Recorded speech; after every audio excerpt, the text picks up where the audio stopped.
Breaking news, the Sixers have made a trade. Welcome on in. It is 11 a.m. here on the East Coast. Happy deadline day. The Sixers had the first domino and everything else kicked off into a ripple effect. And excuse me if I'm a little out of sorts because I'm literally reading trade updates right now, trade news. As I went to start recording this, literally the moment I pressed the button, the Sixers are making more moves. I was hyped for a second. I thought something monumental was about to happen, but we'll talk more about that. But obviously the first trade to happen here on deadline day is Buddy Hield to the 76ers. Now, again, we will be live at 1 p.m., so we'll have more time to talk about all of this. We'll break it down. Hope you all join in on the live stream. But Buddy Hield is a 76er. How many years have we sat here and said, is this guy going to be traded to Philly? We've been making videos like this for 4 years. The Indiana Pacers are trading Buddy Hield to the Sixers for Marcus Morris, Furkan Korkmaz, and 3 second-round picks per Woj. Now, we don't have the update on what the picks are yet. We'll probably get that soon. But Furkan Korkmaz finally gets his trade out of Philadelphia. Shout out to Furky. And Marcus Morris is in this deal in terms of the matching salary. We'll talk about Buddy Hield. What do we think about this trade? Bobby Marks here put on Twitter, Philly had 6 second-round picks available to move. They keep all 3 first 2 this summer, improve the roster, and keep flexibility this offseason. Indiana was pressed against the luxury tax in 24 if they retain Buddy Hield and Obi Toppin. John Clark put here on Twitter, Marcus Morris was happy to be playing in the hometown of Philly, and he was able to catch up with his brother the other night against the Mavs. Unfortunately, though, and again, thank you for your services, Marcus. Unfortunately, this is a business, and it happens. You know, you get thrown into deals. He said it the other day. He's a true professional. He said, I get it. I've been traded a lot of times, and I know how it goes. So Marcus Morris is off the Sixers. But what does this mean for Buddy Hield? And then we'll get into more moves because they're coming in right now, rapid fire. So I'm trying to keep updates here. But Buddy Hield is traded for Furkan Korkmaz. That's the 5.3 cap figure. He was traded for Marcus Morris at 17 mil and 3 second-round picks. So let's go ahead and look at Buddy Hield's contract now. $18.5 million. That means the Sixers are sending out more salary than they will be receiving in this deal. Buddy Hield is 31 years old, and he is on an expiring contract. So if the Sixers are giving up these second-round picks, it makes you feel pretty likely, right, that they want to re-sign him this summer. Now, we said the same thing last year with Jalen McDaniels. The difference, though, is that you're giving up 3 picks this time, and if you are not confident that you're going to re-sign Buddy Hield, then I don't think this deal makes any sense. But I would believe that they have the intention of doing so, and Buddy Hield this season is averaging 38.4% from 3 with 12 points a game. That's on almost 7 attempts per game. And Buddy Hield, obviously not a starter with the Pacers, has seen his minutes diminish a bit over the years. And he has requested a trade before, even last year.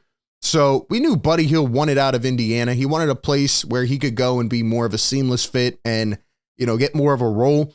And I think Philly makes perfect sense in that they need shooting. They've been one of the worst three-point shooting teams in terms of volume this year. They've been statistically the worst three-point shooting team in the league as of late. They can't seem to hit any shots. They have been lost. And you make this move in mind, hoping that Joel Embiid can come back because we've always said, Buddy Hield and Joel Embiid, that would be a sick dribble handoff combo. Obviously, Buddy Hield's not too much of a creator. He has his limitations on the defensive side of the ball. And I've said before, there have been times where he just looks uninterested with Indiana, and that's certainly a concern. But going from where he was at in the beginning of his career, right, because he was in that Ben Simmons draft, and he started off not really being that solid of a player. They were thinking he was a bust coming out of Oklahoma. I remember watching a lot of him in college because he was going up against my Villanova Wildcats, and I said, man, this guy's a pretty good shooter, but coming into the league, it was surely an adjustment. He upgraded his game in a multitude of ways, and he has become one of the best three-point shooters in the NBA over the years. Like I said, he's shooting 40% for his career from deep. And really what he is just a very solid role player. He's a guy who's going to come in, immediately improve the shooting of this team. He's a movement shooter, can come off screens. he could do anything you need. And right now the Sixers are struggling, knocking it down. So, I think Buddy Hield comes in, and this is why we've wanted him on this team for years, just because he's going to make you a much better shooting team right off the bat. Again, it comes with defensive limitations. Can you really play him next to Tyrese Maxey that much in the backcourt? I think that's another question. I think you'll have to find that sweet spot when it comes to the lineups.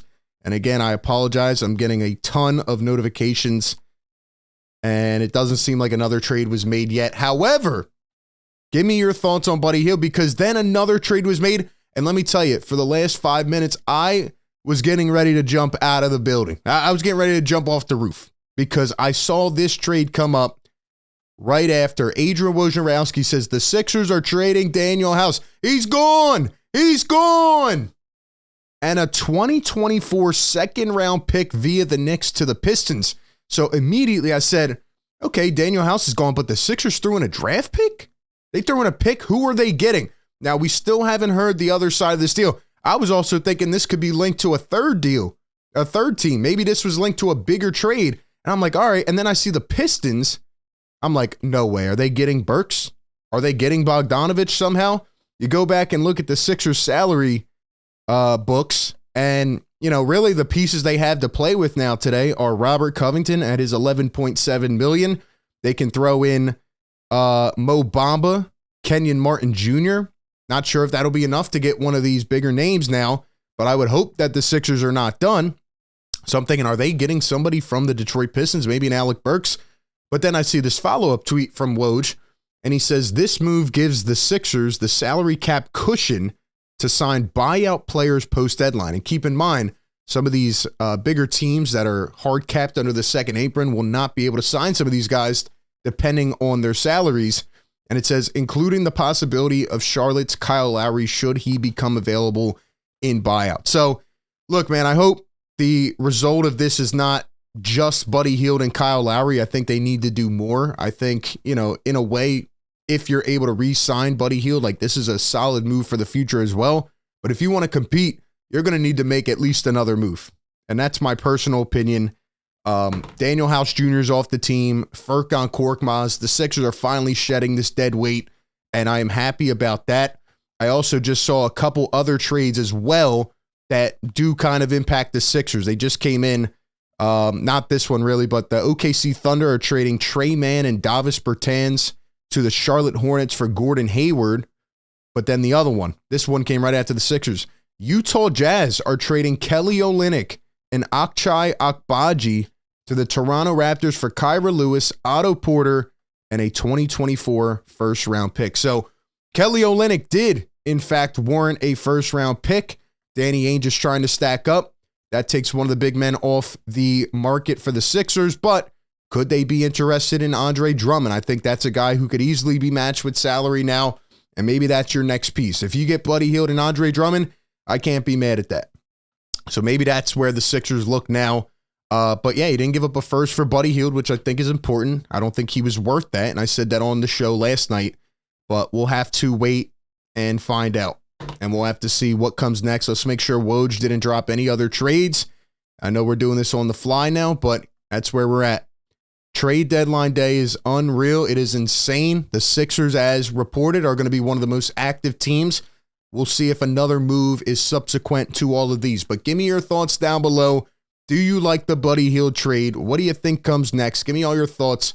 Appreciate everybody for tuning in. Be sure to like, comment, and subscribe. And I will catch you all in just a little while, live at 1 p.m. Eastern. Peace.